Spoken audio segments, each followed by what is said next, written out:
Yes, Mataji. Okay, so we'll start with the prayers. Om Namo Bhagavate Vasudevaya. Please repeat. Om Namo Bhagavate Vasudevaya. Om Namo Bhagavate Vasudevaya. Om Namo Bhagavate Vasudevaya. Om Namo Bhagavate Vasudevaya. Om Namo Bhagavate Vasudevaya.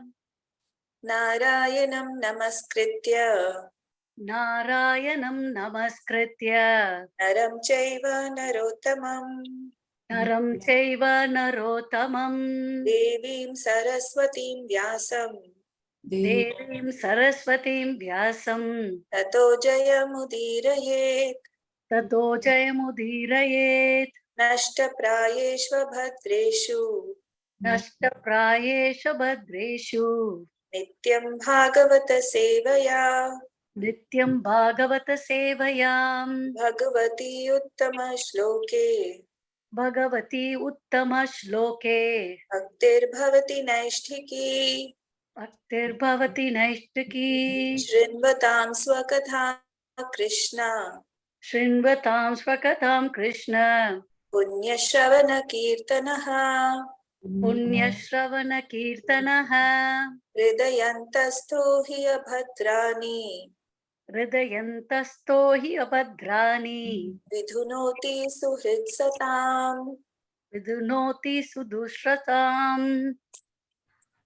Om Ajnanatimirandasya Jnananjanashalakaya Chakshurunmilitam Yena Tasmai Shri Gurave Namaha. Shri Chaitanya Manobhishtam Sthapitam Yena Bhutale Swayam Rupa Kadamahyam Dadati Swapadantikam Vandeham Shri Guru Shri Uttapadakamalam Shri Gurun Vaishnavamscha Shri Rupam Sagrajatam Sahagana Raghunathanvitam Tam Sajivam Sadvaitam Savadhutam Parijana Sahitam Krishna Chaitanya Devam Shri Radha Krishna Padan Sahagana Lalita Shri Vishakhanvitamscha He Krishna Karuna Sindhu Dinabandho Jagatpate Gopesha Gopika Kanta Radha Kanta Namostute Tapta Kanchana Gaurangi Radhe Vrindavaneshwari Vrishabhanu Sute Devi Pranamami Haripriye Vancha Kalpatarubhyascha Kripa Sindhubhya Eva Cha Patitanam Pavanebhyo Vaishnavebhyo Namo Namaha Jai Shri Krishna Chaitanya Prabhu Nityananda Shri Advaita Gadadhar Shri Vasadi Gaura Bhakta Hare Krishna, Krishna Krishna, Hare Hare, Hare Ram, Ram Ram, Hare Hare. Namo Vishnu Padaya, Krishna Prishtaya, Bhutale, Srimate Bhakti Vedanta Swami Niti Namine. Namaste Saraswate Deve Gauravani Pracharini Nirvishesha Srinivadi Paschatade Shitarini. Krishna Prishtaya, Srimate Bhakti Vedanta Swami. Okay, chapter 3 is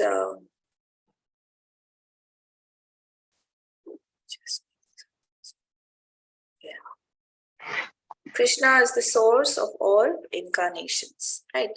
So the first 5 shlokas which we did last time is the question of what are the Purusha avatars. So which are the Purusha avatars? The 3 Purusha avatars are Karnadakshayi Vishnu, Garbhodakshayi Vishnu and Kshirodakshayi Vishnu. Yeah, and they all are called Paramatma.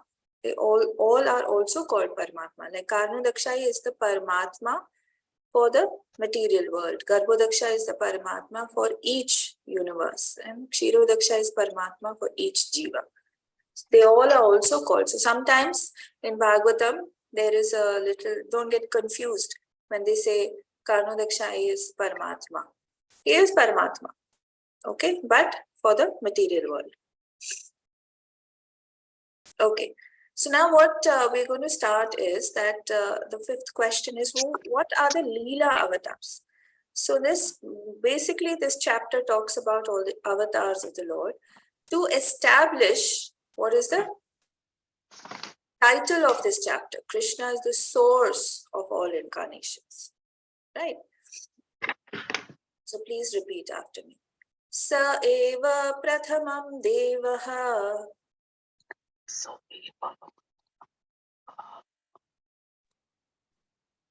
स एव प्रथमं देव Kaumaram sargamashritah. कौमारं सर्गमाश्रितः Chachara dushcharam brahma. चचार दुश्चरं Brahma Brahmacharyam akhanditam. ब्रह्मचर्यम् चर्यम् अखण्डितम् Akhandita means unbroken. So now they're starting off with the avatars. So like I have mentioned in the past, okay, let me just read the translation. First of all, in the beginning of creation, there were the 4 unmarried sons of Brahma, the 4 Kumaras, who, being situated in a vow of celibacy, underwent severe austerities for realization of absolute truth. Unbroken, akhanditam, brahmacharyam akhanditam, unbroken vow of celibacy. So, like I spoke in the previous classes, there are 6 what do you call categories of avatars. Anyone remembers what are the 6? गुणावतार लीलावतार Leela avatars, Guna avatars, Manvantras, Yuga Avatar, Shakti Manavan- Vaishya, and Purush Avatars. Yes. So let's do that. Purusha avatars, Leela avatars, Guna avatars, Manvantara avatars, Yuga avatars, and Shakti-Avesh avatars. Right. Now sometimes there is a little bit of what do you call overlapping. Some Leela avatars are also Manvantara avatars, right? Or vice versa. Or also some of them are Shakti-Avesh. So that doesn't matter. We're just going to see. So this first incarnation. Now in Shakti-Avesh avatar also, there are 2 categories. One is the Vishnu Tattva, which are non-different from Vishnu. They have all but they come with a small amount of power. They only exhibit a small amount of power. Not that they have only little power. All Vishnu Tattvas have equal powers, right? And but in Shakti-Avesh, they only exhibit a small amount of their power, not their complete power. And there are Shakti-Avesh Jiva avatars also. So Shakti-Avesh has 2 categories. One is the Vishnu Tattvas and one is the Jiva Tattvas. So the 4 Kumaras here come under the Shakti-Avesh avatars, but they are not Vishnu Tattva. Another example of this is Lord Parashuram. Parashuram is also Shakti-Avesh, but he is Vishnu Tattva. So he cannot be compared to the 4 Kumaras here. So I'm just giving you a comparison. Why Parashuram is a Shakti-Avesh avatar? Because he was given the power, the Shakti, for a particular small task. He killed all the Kshatriyas. Correct?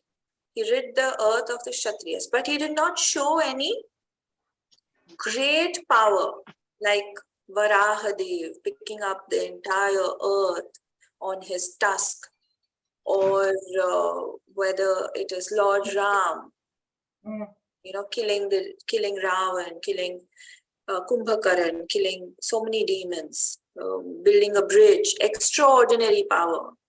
Lord Nrsimhadev, again, extraordinary power. So the 4 Kumaras here. So in the beginning of creation. So who started creation? Brahma. We're talking about secondary creation. First is Sarga. So in the 10 topics of Bhagavatam comes Sarga, Visarga. Sarga is primary creation, of course, by the Lord Krishna, of course, in the form of Purusha avatars. Then Brahma starts his secondary creation. So what is that? In the beginning, he has 4 sons. What was the reason Brahma has children? Is because the Lord said, populate the earth. We should have jivas, populate the earth. So he had sons. So like any father, he expected the sons to marry and have children. But the 4 Kumaras did not even want to grow up. They remained 5-year-olds, eternally 5-year-olds, and they underwent severe austerities, and they were situated in the vow of celibacy. Later on, when you read Srimad Bhagavatam, you'd see that Brahma again had many children. They also went and said that, no, we will also be celibate. And then Brahma became very angry with Narad Muni. He said, what is it? Narad Muni was also his son. He said, what is this? I mean, I'm having children over here so that they can populate the earth, but you give them association and they all want to become celibates. They don't want to have children. So then he curses Narad Muni. So I'll just read the purport. The creation of the material world is effected, maintained, and then again annihilated at certain intervals. So there are different names of the creations in terms of the particular types of Brahma, the father of the living beings in creation. The Kumaras, as above mentioned, appeared in the Kaumara creation of the material world. And to teach us the process of Brahman realization, they underwent a severe type of disciplinary action as bachelors.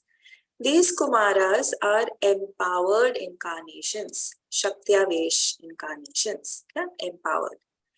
And before executing the severe type of disciplinary actions, all of them became qualified Brahmanas. This example suggests that one must first acquire the qualifications of a Brahman, not simply by birth, but also by quality, and then one can undergo the process of Brahman realization. So one mustn't just become a Brahman. So this also goes for example, those who are, we know, of course, when you take initiation, your Guru Maharaj will give you a class and tell you the importance. So taking initiation is the beginning. It is not the end of your sadhana. It is the beginning. So you must acquire qualifications. There is no end to learning in Krishna consciousness. Every day you are acquiring more and more new qualifications or new, what is the word I should use? Qualities. What are these new qualities? You're just refining or polishing what you already have. But it has to become absolutely like gold when it's polished. You should be bright. That's why Brahmanas, devotees are all bright, they're shining. So it's not just that you become a Brahman by birth. Like a lot of people think that if you're born in a Brahman family, you can be a Brahman. Example of this is Shringi. Shringi was the son of Shamika Rishi, but he was an inexperienced son. And therefore, he did, even though he was trained by his father Brahmana, he didn't have the culture. What did he do? He cursed Parikshit Maharaj unnecessarily. So you must acquire the Brahman. So when we get initiated in ISKCON, that is our second birth. We are born. But now what do? Our sadhana actually starts. It's not, this quality has to be acquired. You must have the qualification. So you must, every day is a learning. You must keep correcting yourself, and there should be transformation every day. Right? So next one. Dvitiyam tu bhavayasya. Who's going to? Dvitiyam tu bhavayasya Rasatala gatam mahim.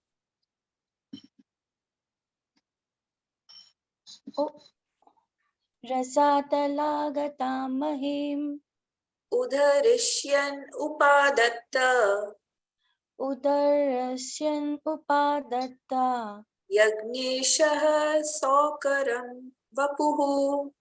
यज्ञेशः सकरमपुः Saukaram means सौकरं वपुः. yeah, Saukaram means hog, pig. Varahadev, talking about the Varaha incarnation. Okay. So, Rasatal is one of the lower planetary systems. Atala, Vitala, Sutala, Talatal, Rasatal, Mahatal, and then Patal.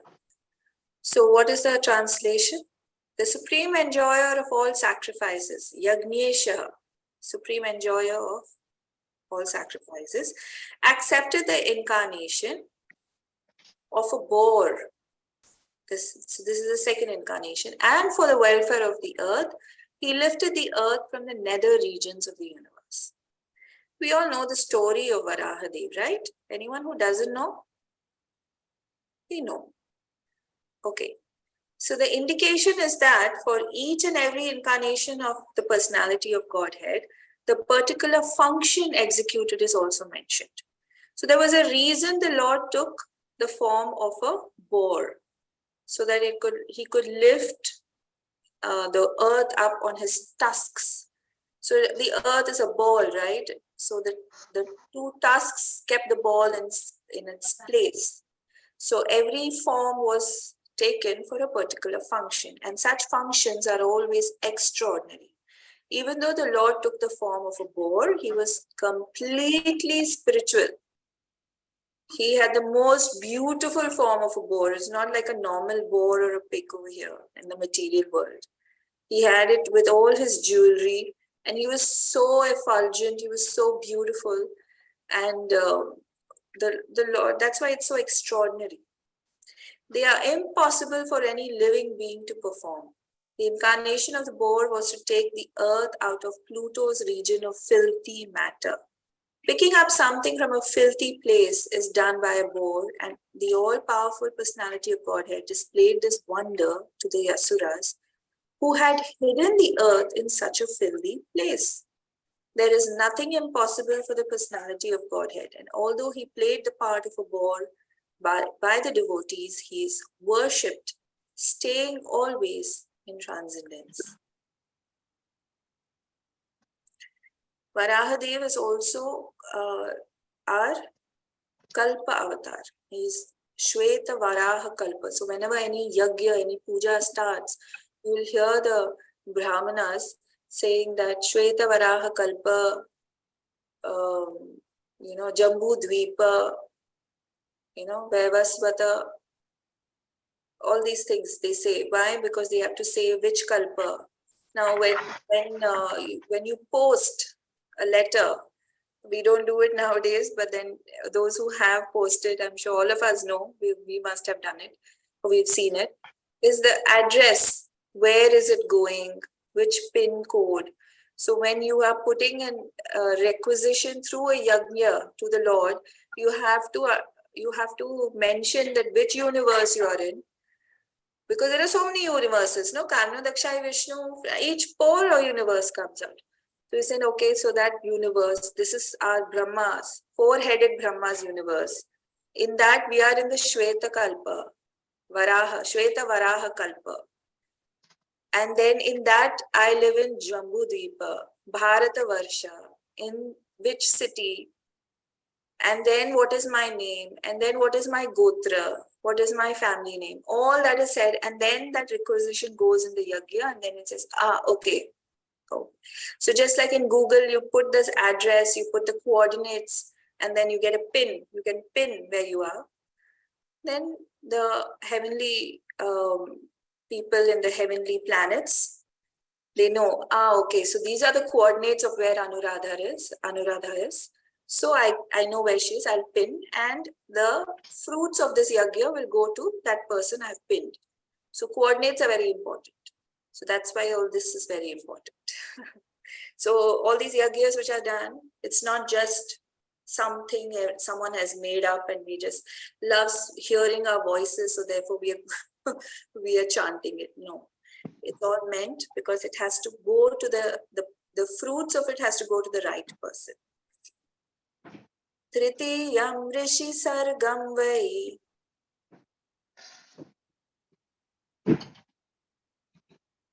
Come on, Mataji. Tritiyam rishi sargam vai. Devarshitvam upetya saha. Devarshitvam upetya saha. Tantram satvatam achashta. Tantram satvatam ashashta. Naishkarmyam karmanam yataha. Naishkarmyam karmanam yataha.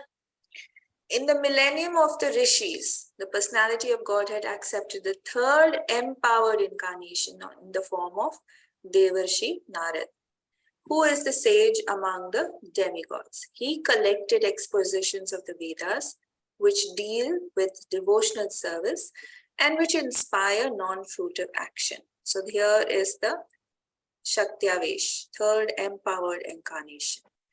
Yeah, and what they're talking about here is the Narada Pancharatra Vidhi. Pancharatra, these are the vidhis we use also for our worship. Srila Prabhupada will mention it in the purport. The great Rishi Narad, who is an empowered incarnation of the personality of Godhead, propagates devotional service all over the universe. All great devotees of the Lord all over the universe and in different planets and species of life are his disciples. Srila Vyasadeva, the compiler of the Srimad Bhagavatam, is also one of his disciples. We are also one of his disciples because we come in the same parampara. From Brahma to Narad to Vyasadeva, Shukadev, Suta, Chaitanya Mahaprabhu, Srila Prabhupada, now us. Yeah. So same. Narad Muni is our Rishi also. I mean, our Guru also. Narad is the author of Narada Pancharatra, which is the exposition of the Vedas, particularly for devotional service of the Lord. This Narad Pancharatra trains the karmis of fruitive workers to achieve liberation from the bondage of fruitive work. We follow the Narada Pancharatra Vidhi for deity worship so that we get bhakti. It's not karma kand. It's not that we do this and we get this in return. No, we just want bhakti. The conditioned souls are mostly attracted by fruitive work because they want to enjoy life by the sweat of their own brows.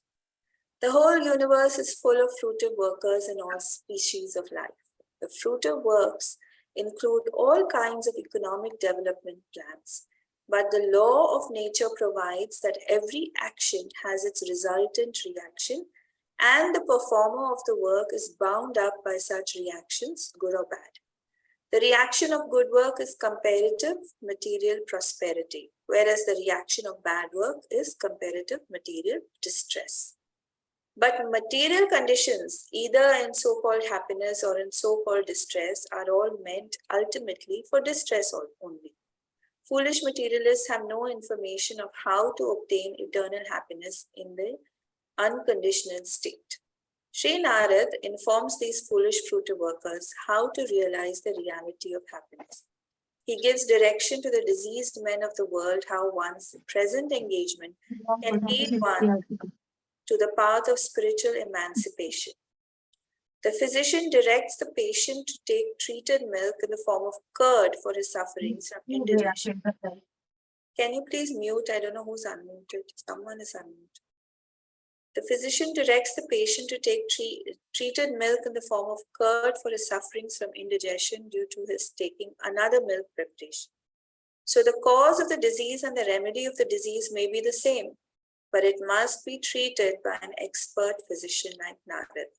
The Bhagavad Gita also gives the same solution of serving the Lord by the fruits of one's labor. This will lead one to the path of Naishkarmya or liberation. Basically talking about Nishkama Karma Yoga. So you do it without any karma.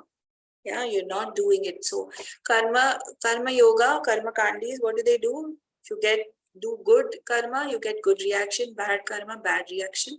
Not understanding that even good reactions are bad for you. Why? Because you're still in the material world. Janma, Mrityu, Jara, Vyadi is distress only. It cannot give you happiness. So, so Nishkama Karma Yoga is what will give you eternal happiness. That is given in Narad Pancharatra Vidhi. So that was a third incarnation. Okay, so text 9. Turye dharma kala sarge Turye dharma kala sarge nara narayana vrishi nara narayana vrishi bhutvatmo pashamopetam Mataji, can you break it into 3? Bhutvatmo Bhutvadvo pashamopetam pashamopetam akarot dushcharam tapaha akarot dushcharam patah tapaha. tapah. So in the fourth incarnation, the Lord became Naranarayan, the twin sons of the wife of King Dharma. Thus he undertook severe exemplary penances to control his senses. So Naranarayan Rishi are who? Krishna and Arjun. Nar is Arjun, Narayan is Krishna.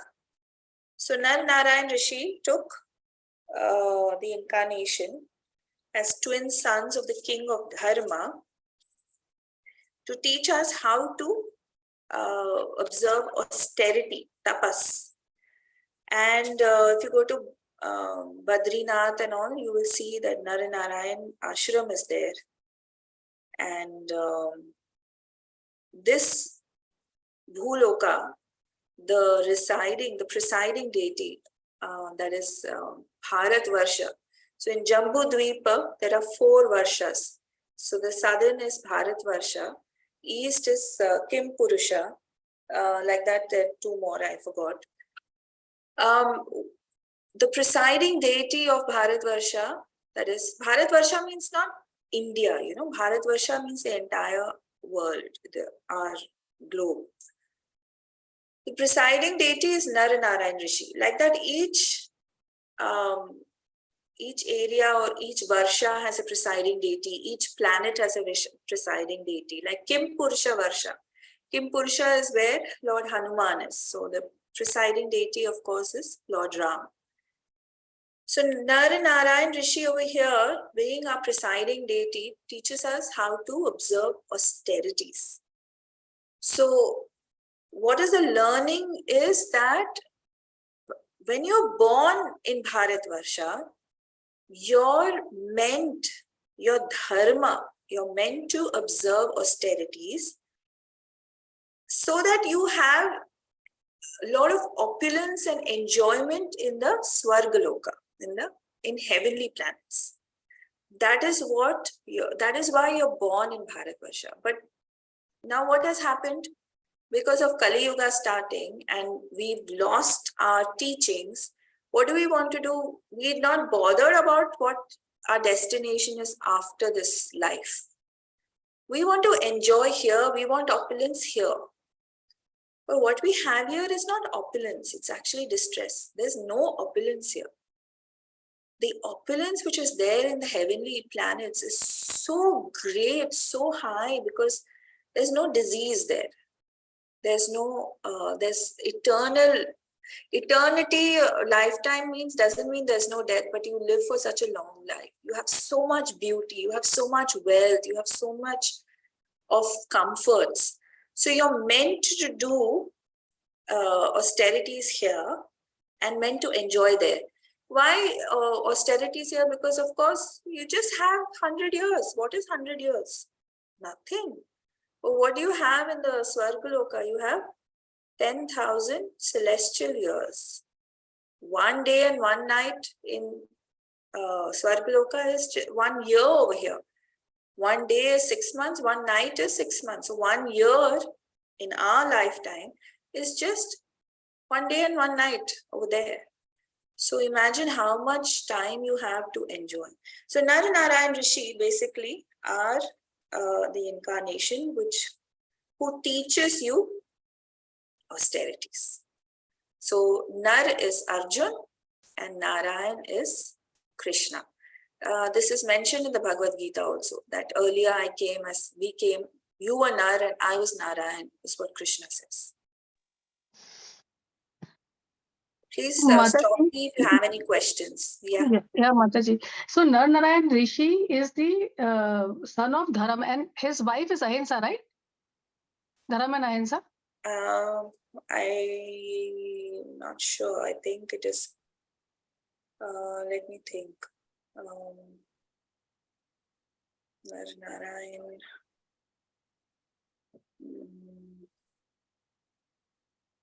I think let's see. Let's read the purport. I think it will be mentioned here.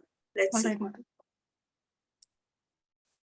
As King Rishabh advised his sons, tapasya or voluntary acceptance of penance for realization of the transcendence is the only duty of the human being. It was so done by the Lord himself in an exemplary manner to teach us. Tapasya, right? That's what? Austerity. The Lord is kind to forgetful souls.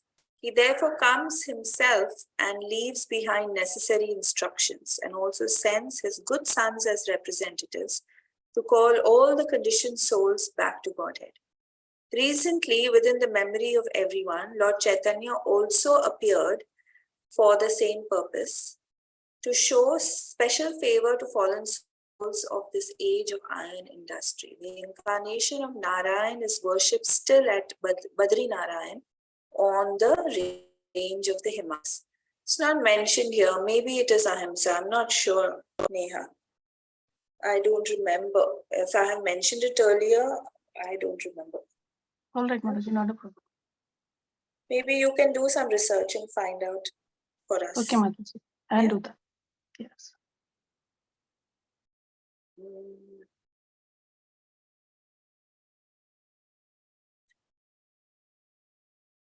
Okay. 10th one. Panchama Kapilo Nama Siddheshah Kala Viplutam Provacha Suraye Sankyam Tattvagrama Vinirnayam. So, fifth incarnation named Lord Kapila is foremost among perfected beings. He gave an exposition of the creative elements and metaphysics to Asuri Brahman. For in course of time, this knowledge had been lost. So this is there in detail in the 3rd canto of Srimad Bhagavatam. Kapila Dev, anyone knows who's the father, who's the mother? This is because he's a famous one, that's why I'm asking you. Mataji, I think it's Ma Dehuti. He's Ma Dehuti's son. Dehuti. Yes, Devahuti, absolutely. Lord Kapila, mother is Devahuti and father is? Father, I don't know. Kardama Muni. Who? Kardama Muni. Yeah. So this is there in 3rd canto, and Lord Kapil's Sankhya Yoga gives how the body is made, all the elements in detail, 26 elements. So much so that when you read those verses, he has described, like, now we have, you can see the child in the womb because of technology.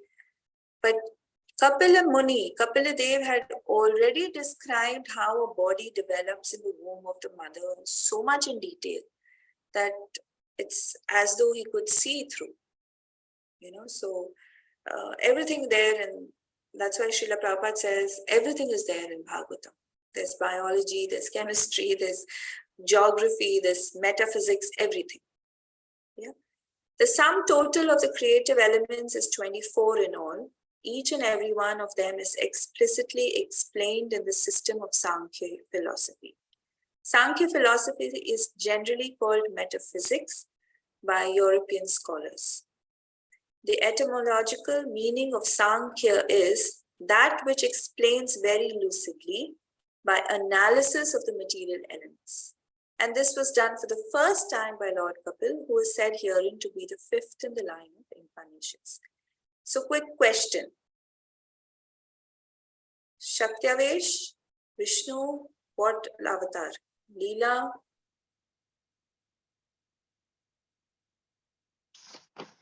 Probably Vishnu because he's got a lot of power. yes, he is a Shaktiavesh avatar, but he's Vishnu Tattva. Okay, we'll do this one and we'll stop. Okay, Shashtam means sixth. Shashtam atre apatyatvam vrita prapto nasuyaya anvikshikim alarkaya prahaladadibhya uchivan. Shashtam. The sixth incarnation of the Purusha was the son of the sage Atri. He was born from the womb of Anasuya, who prayed for an incarnation. He spoke on the subject of transcendence to Alarka, Prahlad, and others, Yadu, Hayaya, etc. So, what is the name of this incarnation, Matajis? Datta, Gurudev Datta Maharaj. Datta Okay. Guru. Dattatreya. Dattatreya, right. Correct. So, Datta of Atreya. Atreya Muni, right? Atri Muni's son. Datta means son. So, Dattatreya. So, he was born to Atri and Anasuya.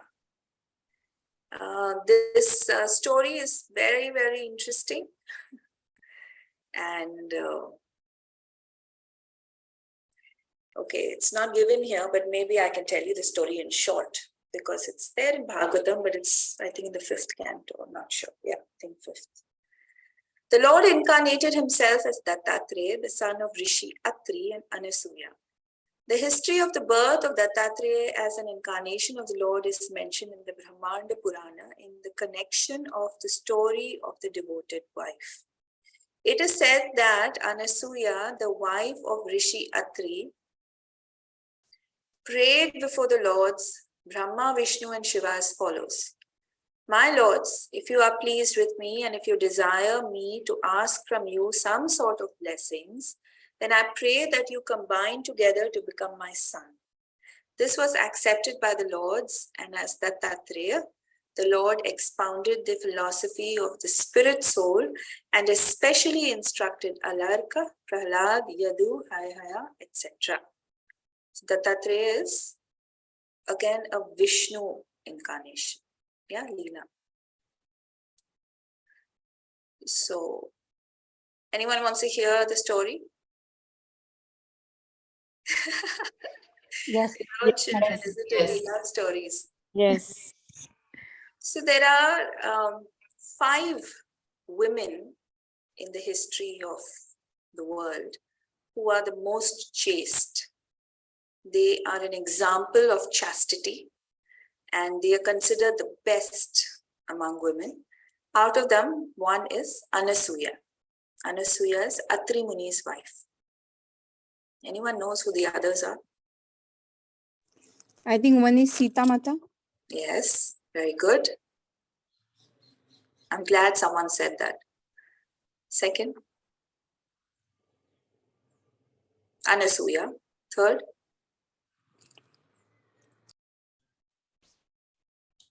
Draupadi. Fourth,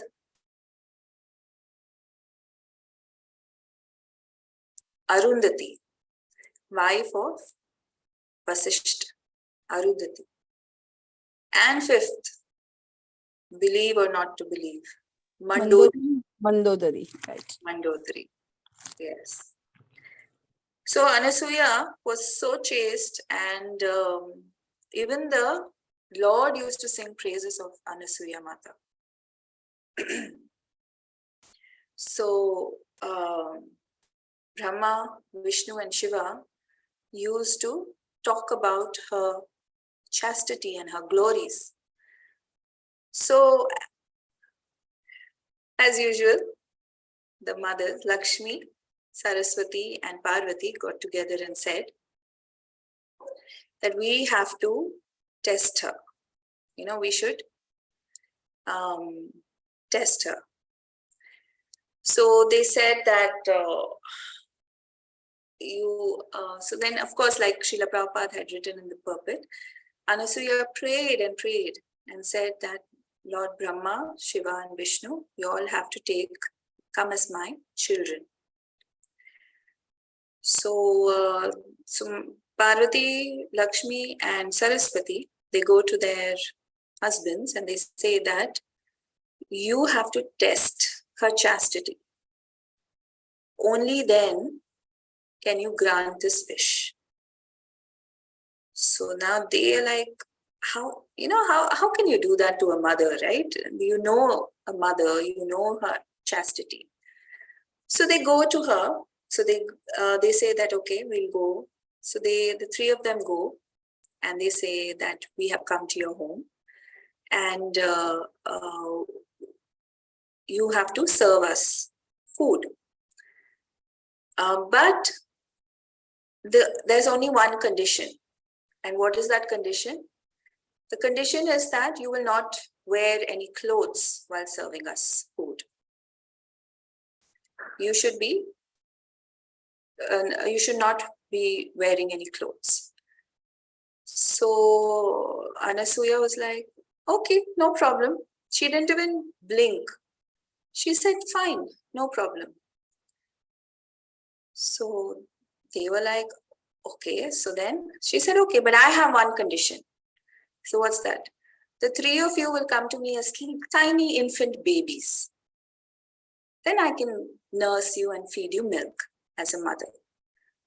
So they were so impressed by her chastity. The three of them became babies and they nursed from her.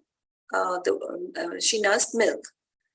So Lakshmi, Saraswati and Parvati come and they beg for forgiveness because they understood how great she was. So those three little children, so Vishnu became the child as Dattatreya. Shiva became, any guesses? Chandra. Sorry? Chandra. No. No. Brahma became Som, Chandra. Brahma became Som. And Shiva became Durvasa Muni. Right. Durvasa Muni, right. So Som, Dattatreya and Durvasa. So these were the three children of the three Gunavatars. So that's the greatness of Anasuya. So she was so chaste, she was so beautiful. So Dattatreya is the Vishnu Tattva, and we just read that he is the sixth incarnation. So we stop for today. Any questions? I just want to ask one thing. Nar Narayan, in this Nar and Narayan both are avatars. So which avatar would we consider them as? Nar and Narayan both. So they are twins. So Nar is of course Jiva, who is Arjun in the form of a Jiva, Arjun's avatar. And Narayan is the Vishnu Tattva. So they are always called Nar and Narayan Rishi because they are twins and they are always together. So that avatar, even though it is Nar and Narayan Rishi, Narayan is the Vishnu avatar.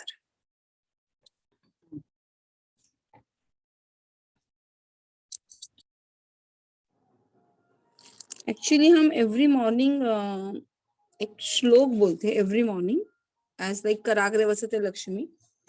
उसमें हम ये पंचकन्या जो भी आपने कहा वो और पंच नदी मीन्स रिवर्स उसका हमेशा स्मरण करते हुए ना तभी ये मुझे पता था कि पंचकन्या में ये नाम आते हैं सब. Correct. Correct. सुबह उठ के we look at our palm and right. chant that, right? Yeah. Right. I also do that. You do that? Nice. Yeah, Karagre Vraste Lakshmi Kar Madhye Saraswati Kar Mule Cha Govindam Prabhate Kar Darshanam.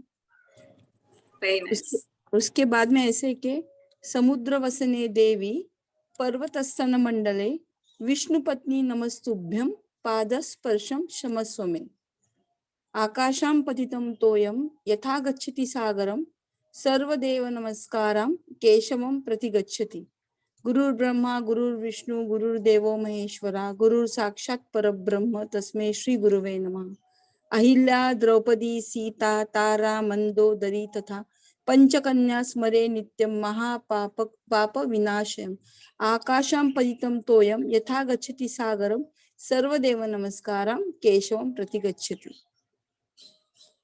Very nice. Very.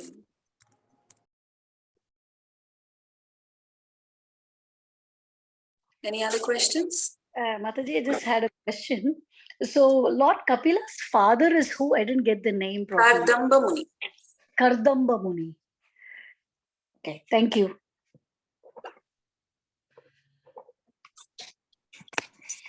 It's full detail in the third canto.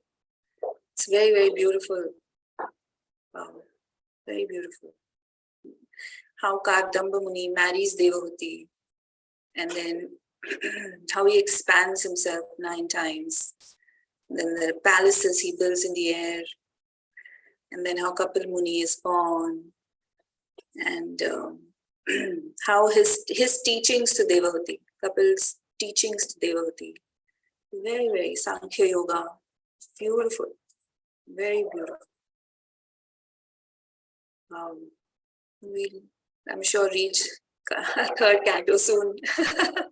So we are doing Bhakti Vaibhav now. So we just started third canto, and we are in the second chapter in Bhakti Vaibhav. So very soon, I think we'll start covering Kapil Muni.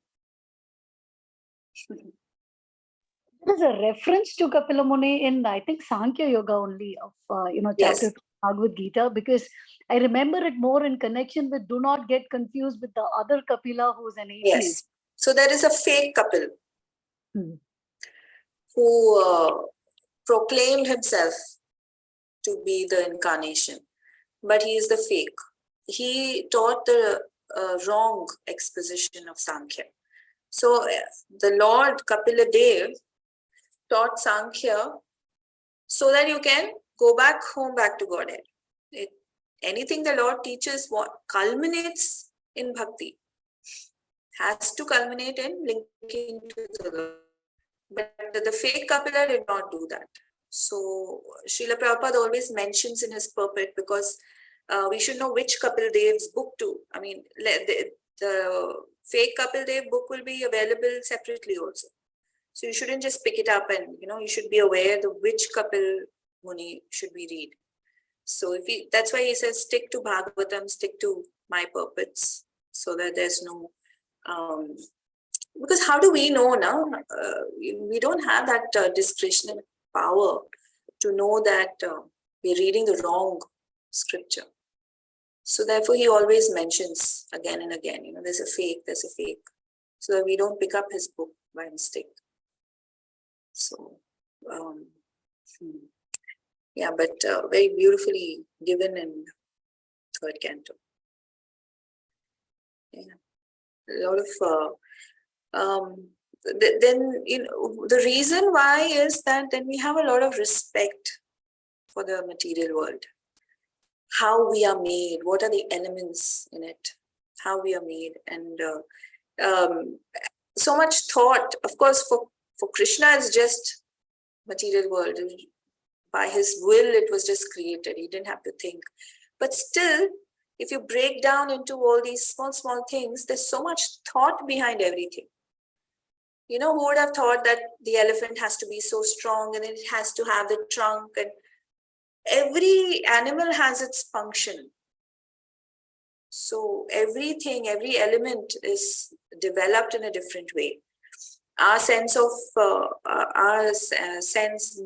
smell is different from a sense of smell for a dog, because it serves a different function for him. So his nose is made differently. So it's so beautiful that Sankhya Yoga is beautiful. But it's okay for third canto because we don't want to spend too much on Sankhya. All this is important so that before we reach Madhurya, we should have a sense of Aishwarya. Without Aishwarya, you won't have respect. So Aishwarya is important. We must know the opulence of the Lord. So that's why we go through 9 cantos, and then by the time we come to the 10th, we're not complacent, or we're not taking Krishna for granted as a cowherd boy. We know who he is. And then we'll understand that, oh, he's actually Sarva Karana Karanam. It's not just a verse which we are memorizing from Brahma Samhita. Sarva Karana Karanam, easy to say, the cause of all causes. Oh yeah, he's the cause of all causes. Yeah. But have you ever thought of what is that cause? So it's very nice. It's very beautiful. Srimad Bhagavatam is very beautiful. And I'm very attached to Srimad Bhagavatam. Okay, no other questions, so we'll stop for today.